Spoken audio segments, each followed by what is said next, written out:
কখনো ভেবে দেখেছো পাহাড় আমাদের কত কিছু শেখায়?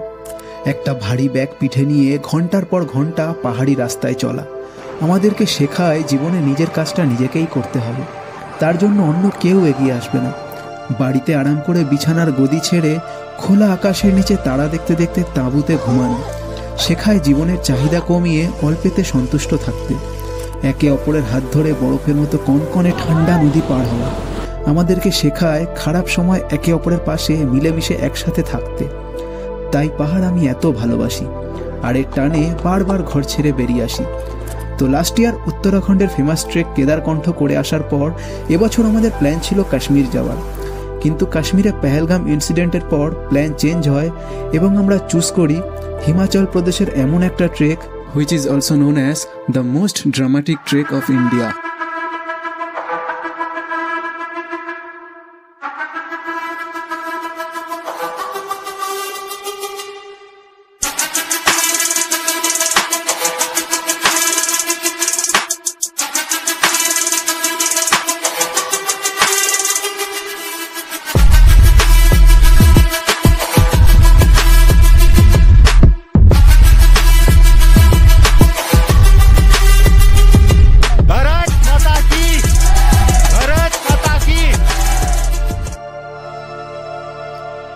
হামতা পাস কানেক্ট করে হিমাচলের কুল্লু ভ্যালিকে লাহোল এবং স্পিতির সাথে। পুরনো দিনে গোপালক এবং তিব্বতীয় ব্যাপারীরা এই পথ ধরেই কুল্লু থেকে স্পিতিতে যাওয়া আসা করত। মনসুন ট্রেক হওয়ার কারণে এই সময় নেচার তার পিক বিউটিতে ছিল। চারিদিকে সবুজ ল্যান্ডস্কেপ, একদিকে বড় বড় ঝর্ণা আর একদিকে পাথুরে নদীর সাথে হেঁটে চলা, এই সব কিছুর জন্য আমি খুবই এক্সাইটেড ছিলাম। তাই সমুদ্রপৃষ্ঠ থেকে 14,000 ফুট উঁচুতে এই ট্রেকটা করার জন্য সবার প্রথমে আমরা চণ্ডীগড় থেকে দীর্ঘ 12 ঘন্টার একটা রোড ট্রিপের পরে এসে পৌঁছাই মানালিতে।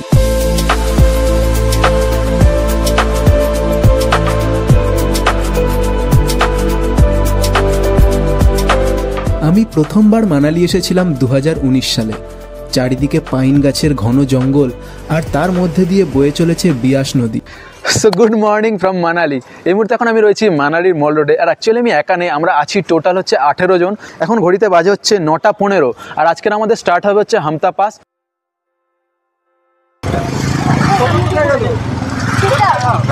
আমরা মানালি এসে পৌঁছেছি গতকাল রাতে, আর আজকের আমাদের হামতা পাস ট্রেকের ডে 1।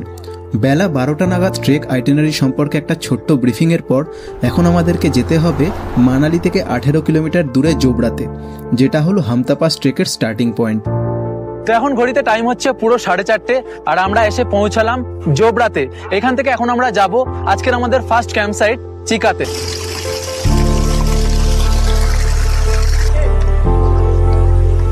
আজকের আমাদের দুপুরের লাঞ্চটা মানালি থেকে বেরোনোর সময়ই প্যাক করে দিয়ে দিয়েছিল। জোবড়া থেকে চিকা পৌঁছতে আমাদের ছোট্ট 3 কিলোমিটারের একটা হাইক করতে হবে। এখানে আসার আগে শুনেছিলাম হামতা পাস ট্রেকের সুন্দর ভিউ দেখার জন্য খুব বেশি অপেক্ষা করতে হয় না, প্রথম দিন থেকেই নাকি মন ভোলানো প্রাকৃতিক সৌন্দর্য চোখে পড়ে।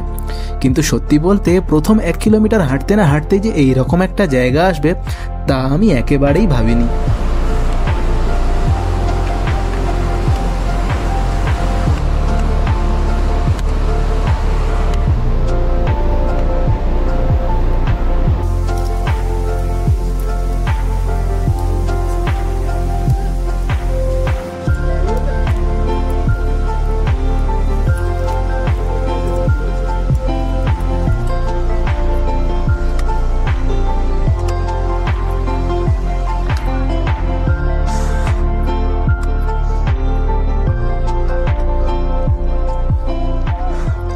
তো এই হচ্ছে আমাদের ট্রেক গাইড रजत भैया, और আমি এই ট্রেকটা করছি হচ্ছে हिमालयंस ग्रिफॉनेर साथे। तो रजत भैया, अभी आज का हमारा कैंप साइट कितना दूर है? और अभी है 1.5-2 किलोमीटर सर। अभी 1.5 किलोमीटर जाना होगा, तो पहुँचते पहुँचते अंधेरा नहीं हो जाएगा? हो जाएगा, अब तो अंधेरा होने वाला है। तो रजत भैया जी आगे और पूछेंगे आपसे, ठीक है? हाँ जी, हाँ जी, पूरा जब तक जो भी पूछना होगा जी जी मेरे को आता होगा वो ठीक है। चलिए।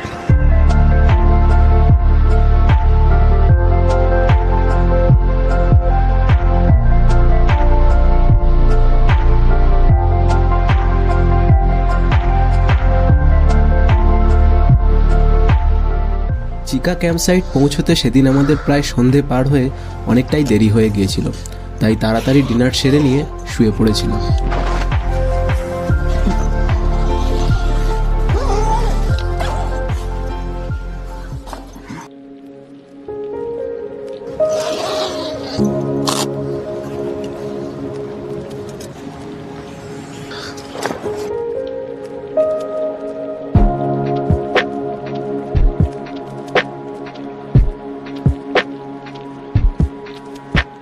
Good morning. গতকাল আমাদের চিকা আসতে প্রায় সন্ধে 7:30 হয়ে গিয়েছিল। ক্যাম্পের এক সাইডে ঝর্ণা আর এক সাইডে নদীর বয়ে যাওয়ার শব্দ শুনতে শুনতে রাতের ঘুমটাও বেশ ভালোই হয়েছে, কিন্তু যেটা রাতের অন্ধকারে বুঝতে পারিনি সেটা সকালে উঠে বুঝলাম। কি সুন্দর শান্ত স্নিগ্ধ চারিদিকটা, মনে হচ্ছে যেন শহরের কর্মব্যস্ত জীবন ছেড়ে একটু প্রাণ খুলে নিঃশ্বাস নিতে অন্য কোনো দুনিয়ায় চলে এসেছি। না আছে ভোর হতে না হতেই অফিস যাওয়ার তাড়া, না আছে ঘন্টার পর ঘন্টার সোশ্যাল মিডিয়ার জঞ্জালে নিজেকে ব্যতিব্যস্ত করা। যাই হোক, এখন ঘড়িতে টাইম হচ্ছে সকাল 6টা, আর কাল সারা রাত প্রচণ্ড বৃষ্টি হয়েছে, এখনও কিন্তু হালকা হালকা বৃষ্টির ফোঁটা পড়ছে। ওয়েদার দেখে বুঝতেই পারছো পুরো কিন্তু চারিদিকে আকাশ পুরো মেঘলা হয়ে রয়েছে। আজকের প্ল্যান এরকম রয়েছে, 7টার সময় আমাদের ব্রেকফাস্ট দেবে। পিছনে দেখতে পাচ্ছ এটা হচ্ছে আমাদের কিচেন, ব্রেকফাস্ট রেডি হচ্ছে। আজকের আমরা যাব হচ্ছে বালুকা ঘেরা। এই রাতে ঘুম হয়েছে? ঠিক আছে, ঠিক আছে, খুব ভালো ছিল। আচ্ছা, বৃষ্টির ওয়েদার যার জন্য একটু প্রবলেম, সব ভিজে গেছে জানি না। হ্যাঁ বল, হেল্প করবে? কি হেল্প চাই বল, ক্যামেরায় বল। একটু ভরে দাও না। আর কোথায় ভরে? বাস ওইটুকুই, ওইটুকু তো খুশি হয়ে যাবি তুই। সরি, ওইটুকুনি পড়তে পারবো না, বেশি কিছু হলে যাই হোক, হাসি ঠাট্টা তো অনেক হলো। এইবার ব্রেকফাস্টটা সেরে নিয়ে তাড়াতাড়ি বেরোতে হবে। কালকের তুলনায় আজকের রাস্তা প্রায় 3 গুণ বেশি।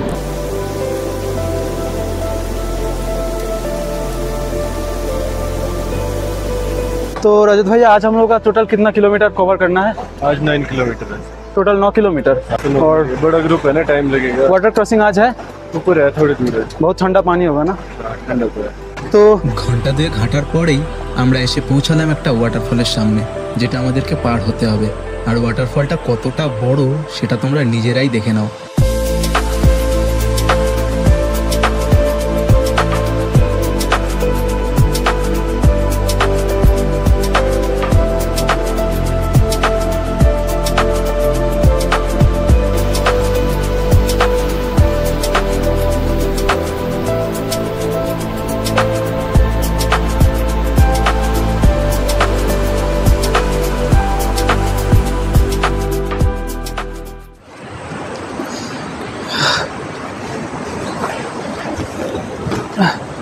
তো এখন টাইম হচ্ছে 11:45, আর এখানে একটা ধাবা রয়েছে, একটা রেস্ট পয়েন্ট, সবাই এখানে এসে রেস্ট করছে।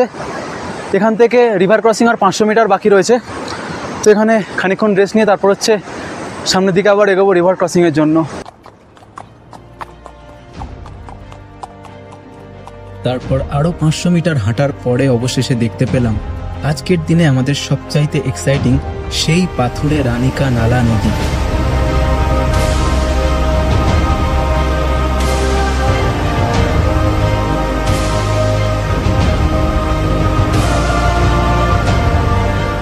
এখানে আসার আগে এই রিভার ক্রসিং সম্পর্কে অনেক ফটো ভিডিও দেখেছি, কিন্তু এর জল কতটা ঠান্ডা এবং পার করা কতটা কঠিন সেটা জলে পা রাখতেই বুঝতে পারলাম।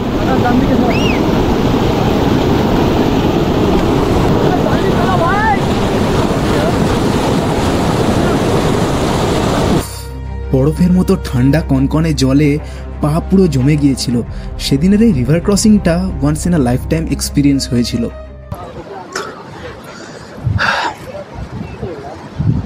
তো এখন ঘড়িতে টাইম হয়ে গেছে 1:15, আর রিভার ক্রসিংয়ের পরে আমরা চলে এসেছি। এটা হচ্ছে জোয়ারা টি শপ। এখানটা হচ্ছে আমাদের আজকে লাঞ্চ পয়েন্ট রয়েছে। মোটামুটি হাফ রাস্তা আজকে আমরা কভার করে ফেলেছি।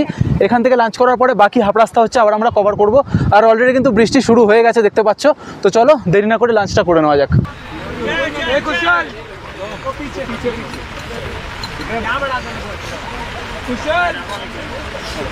জোয়ারা টি শপ থেকে একটা ছোট্ট লাঞ্চ ব্রেকের পর হালকা বৃষ্টির মধ্যেই আমরা বেরিয়ে পড়লাম আমাদের সেকেন্ড ক্যাম্প সাইট বালুকা ঘেরার উদ্দেশ্যে।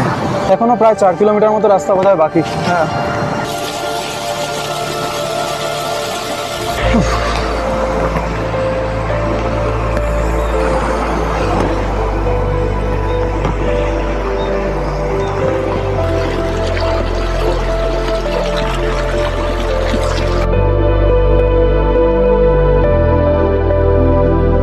প্রায় 9 কিলোমিটার হাইক করার পর ক্যাম্প সাইটের কাছাকাছি এসে এই জায়গার নাম বালুকা ঘেরা কেন হয়েছে গাইড ভাইকে সেটা জিজ্ঞেস করে জানতে পারলাম যে হাজার হাজার বছর ধরে হয়ে আসা ল্যান্ডস্লাইডের কারণে নদী হিমবাহের ধ্বংসাবশেষের সাথে এইখানে এসে জমা হচ্ছে, যার জন্য এই জায়গার নাম হয়েছে বালুকা ঘেরা।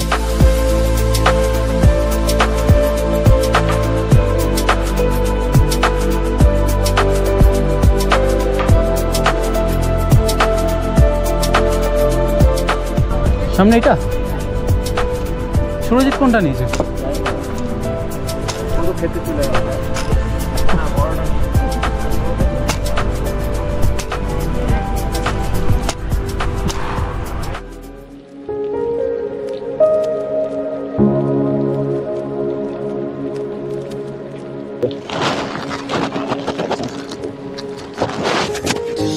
So good morning everyone, good morning from বালুকা ঘেরা ক্যাম্প সাইট।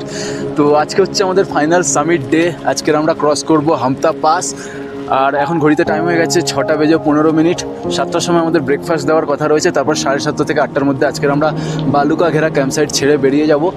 আর চারিদিকে তোমরা আকাশ দেখে বুঝতেই পারছো, প্রচণ্ড মেঘ হয়ে রয়েছে, কিচ্ছু ভিজিবল নয়। কাল সারা রাত কিন্তু বৃষ্টি হয়েছে, আর এখনও ইভেন হালকা হালকা বৃষ্টি হচ্ছে। ঘুম হয়েছে রাত্রে? মোটামুটি ভালো হয়নি। যাই হোক, হোপফুলি বৃষ্টি হালকা হালকা হচ্ছে, সেটাও বন্ধ হয়ে যাবে আর আকাশ পুরো পরিষ্কার হয়ে যাবে। তারপর আজকে আমরা বেরিয়ে যাবো হচ্ছে আমাদের ফাইনাল সামিট হামতা পাসের দিকে। চলো ব্রেকফাস্ট করে নেওয়া যাক। এখন আমরা আছি 12,200 ফুট উচ্চতায়, মানে আমাদের পশ্চিমবঙ্গের সর্বোচ্চ শৃঙ্গ সান্দাকফু থেকেও উঁচুতে। আর এখান থেকে এখন আমরা 7 কিলোমিটার ট্রেক করে যাব 14,000 ফুট উঁচুতে, এবং তারপর 5 কিলোমিটার ট্রেক করে পৌঁছাবো শিয়াগড়ুতে।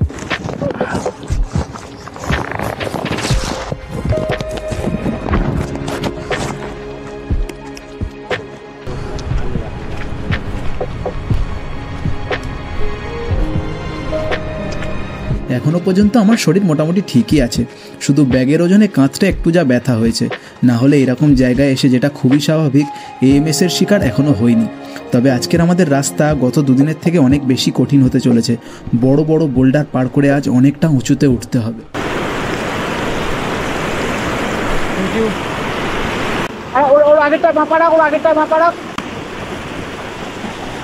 ভাই, কাল পরশুর তুলনায় আজকের চড়াই অনেক বেশি, আর কন্টিনিউ বড় বড় বোল্ডার পার হয়ে যেতে হচ্ছে।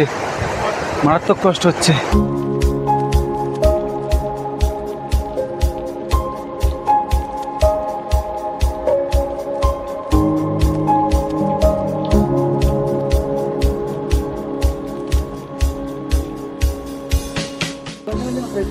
না, আমার খুব একটা ডিফিকাল্ট লাগছে না, বাস ব্যাগের ওয়েটটায় শোল্ডার পেন হচ্ছে, আদারওয়াইজ ঠিক আছি আমি।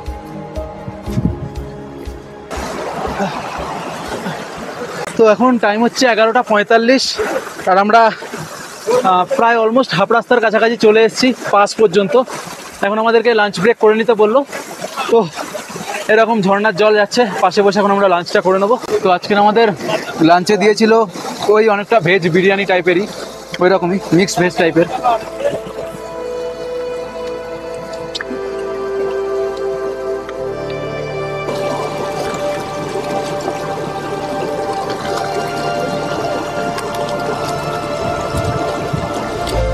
এইবার এইখানে এসে আমার মনটা একটু ভাবুক হয়ে উঠল।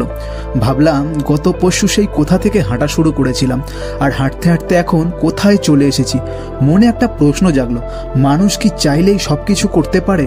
উত্তর এলো, কত বড় বড় পর্বত আরোহীরা এইভাবেই তো দিনের পর দিন হেঁটে এভারেস্ট জয় করে ফেলেছে। ভাবলে সত্যিই গায়ে কাঁটা দিয়ে ওঠে। স্যালিউট তাদের মনের জোরকে। যাই হোক, তো আমরা যে জায়গাটা লাঞ্চ করছিলাম সেখান থেকে এখন অনেকটা উপরে চলে এসেছি। জায়গাটা তোমাদের দেখাই, দেখো ওই যে তোমরা দেখতে পাচ্ছ, ওই যে সবুজ ঘাস আমার ঠিক আঙুলের সোজা যে জায়গাটা দেখতে পাচ্ছ, ওখানটা আমরা লাঞ্চ করছিলাম। আর ওইখান থেকে এতটা উপরে চলে এসেছি, আর সামনে হচ্ছে দেখতে পাচ্ছ পুরো মেঘে কভার হয়ে গেছে, রাস্তার পুরো ভিজিবল নেই। আর এখানটা আরেকটা জিনিস দেখতে পেলাম, দেখো গ্লেশিয়ার দেখা যাচ্ছে, পুরো গ্লেশিয়ার ভেঙে দেখতে পাচ্ছ জল নামছে।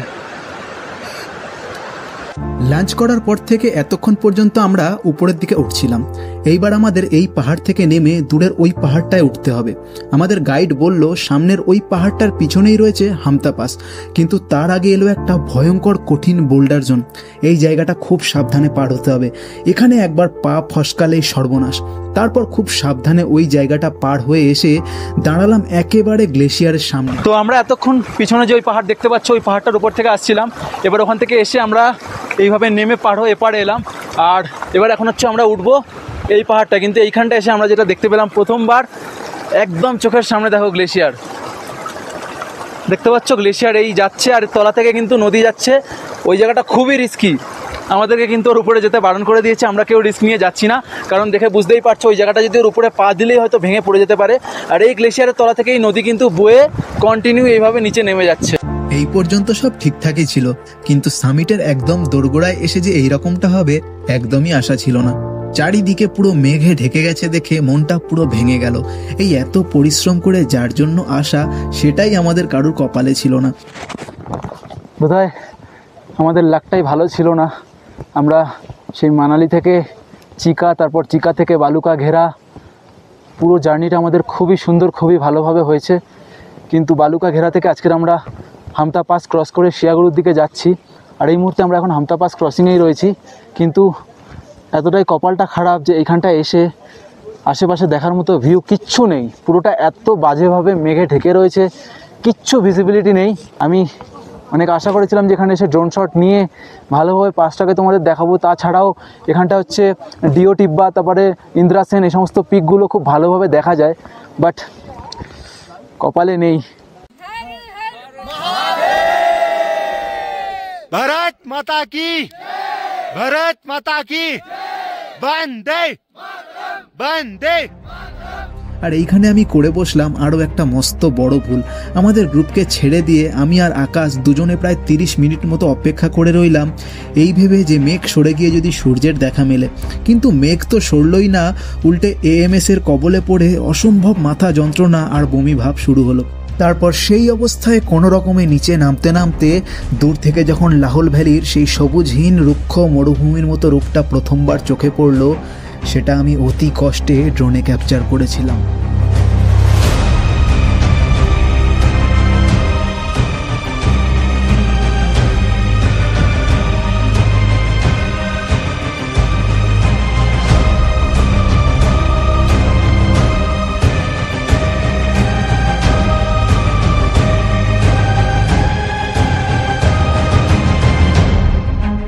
এইবার এইখান থেকে নিচে নামার সময় আরও একটা জিনিস আমাদের চোখে পড়লো, যেটার এক্সপেকটেশন একদমই ছিল না।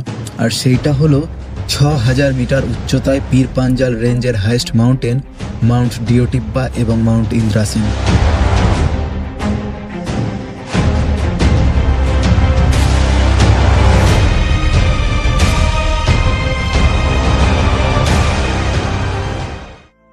সেদিন শিয়াগড়ুতে পৌঁছে আমার শরীর আরও বেশি খারাপ করেছিল। সন্ধ্যের টিফিনটাও টেন্টের বাইরে বেরিয়ে করতে পারিনি। কিন্তু তারপর ঘন্টা চারেক রেস্ট নেওয়ার পর সুরজিতের ফোনে মিল্কি ওয়ের একটা ছবি দেখি। আর সেটা দেখার পর কোথা থেকে আমার শরীরে এনার্জি এলো আমি জানি না। পুরো হামতা পাস ট্রেকের সবচাইতে কোল্ডেস্ট ক্যাম্প সাইটের বাইরে 2 ঘন্টা বসে থেকে যে দৃশ্য আমি ক্যাপচার করেছিলাম, সেটা আমার হামতা পাস মেঘে ঢেকে থাকার দুঃখ পুরো ভুলিয়ে দিয়েছিল।